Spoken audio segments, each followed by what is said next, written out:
Welcome back. We are continuing our conversation with Charlie Collicutt, the director of the Guilford County Board of Elections, and we're kind of walking you through important dates, things to know. We're allowing you to ask your questions so that you can make sure that you get the correct answer. 336-379-5775. You see that number there.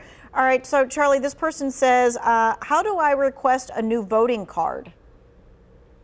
If you just want a new voting card, give us a call at our Board of Elections office.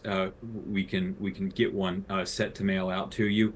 But I just want to note that's not a requirement for voting, that voter card. That's a separate thing from the photo ID. Okay. Speaking of the photo ID, someone says, can my license be expired to vote? Yes, the license can be expired for up to 1 year and you can use it to vote. Additionally, if you're older than 65, it can be expired for any length of time if it expired after you turn 65. So that's a good exception for people that may have not updated their license in a long time or let it expire, and it's been a while, so that'll work. Okay. Will a printer copy of your ID be acceptable, or is something else needed? So let's clarify that photocopy of your license for absentee voting or in person. Right. So if you are on election day or at early voting, it has to be the ID, not a photocopy. It has to be the actual ID itself. But by mail, it's going to have to be a photocopy. So the photocopy for by mail, the actual ID itself for in-person voting. Okay, and let's make this really clear, because if you are voting by mail and you are doing a photocopy of your driver's license, okay? So let's say I got a photocopy of the driver's license and I have to put it in a specific envelope. Which envelope am I putting it in?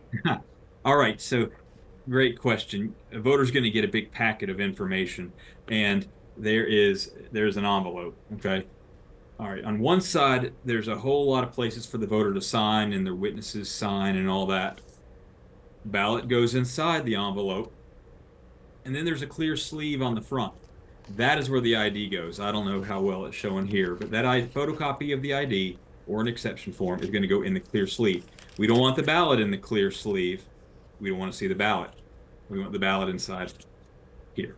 Gotcha. Okay, so I'm going to show this too. So this is where it's going to be. So this is that clear sleeve that he was talking about, and you're going to put your photocopy in there. You don't want to put it in here where the ballot goes. And if someone goes, well, what's the big deal? There is a big deal about why the driver's license or the ID copy is facing out. Yeah, the reason why that ID is facing out in the clear sleeve is the first thing we have to do is check to see, is one provided? Is it the right kind?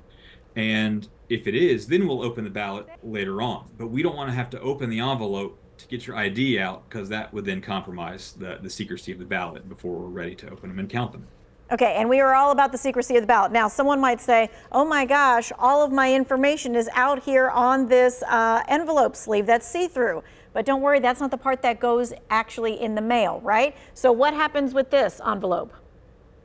Good question. So, all right, so you've got your ballot inside this envelope. You've got your signature, you've got your witnesses, you've got your ID or your exception form. That all goes into a much larger envelope that's very plain, and that comes back to the Board of Elections office. So it's a ballot inside of an envelope inside of another envelope, and it will hide all that confidential data and hold it all together. But we don't want to find loose ballots inside this larger envelope. They need to be contained in that original smaller envelope. Gotcha. Okay, so this person's asking, does your current address have to match your address on your ID? No, it does not. On the photo ID, we are checking you, your face, and the name. The address on that ID does not matter.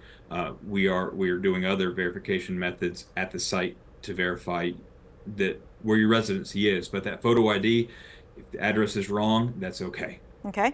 What are the voting options for North Carolina college students that are away from their home county? Right. So if you're here in Guilford County and you want to register in Guilford County, maybe at your university, you can certainly do that. Register by the deadline, or do a same-day registration and vote early. But if you want to vote at home, where your parents live or where you came from, that's certainly possible. You'll have to do a registration there.